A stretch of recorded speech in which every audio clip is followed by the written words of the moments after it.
د حضرت جابر رضی الله تعالی عنہ نے روایت دی فرمایي چې نبی کریم صلی الله علیه وسلم فرمایلی چې کم شراب زیات مقدار نشه پیدا کوي او یا کم مقدار نشه پیدا کوي دواړه حرام دي.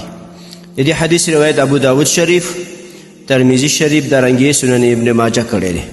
محترم مسلمانانو ورونو، لکه څنګه مخکې حدیثونو کې موږ دا خبره زده کړه، دین هم دا ثابته شوه چې شراب که لږ وي او که ډېر وي حرام دي، قطعي حرام دي.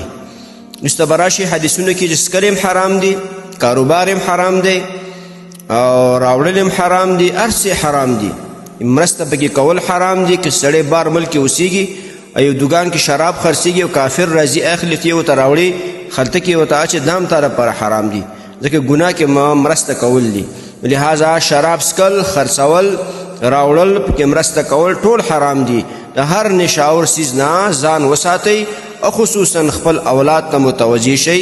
نن سبا په اسلامي ملکونو کې هم داسې سیزونه خرڅېږي چې هغې نه نشه پیدا کېږي. د هغې نه خپل اولاد وساتئ.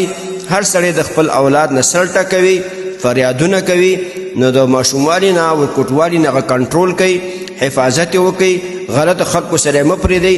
داسې خلکو سره خپل اولاد مه پرېږدئ چې هغه نشاور وي، چرسیان وي، پوډریان وي، شرابیان وي، یا نور داسې څیزونه چې کم خرڅېږي. نن سبا ډېرې دا شربتونه د دوایانو د ټوخي لپاره شربت وي، په هغې کې پیپسیانې وغیره اچي، هغه هم نشه پیدا کوي، نو هغه هم حرام دي. دغه ټولو څیزونو د خپل اولاد وساتئ.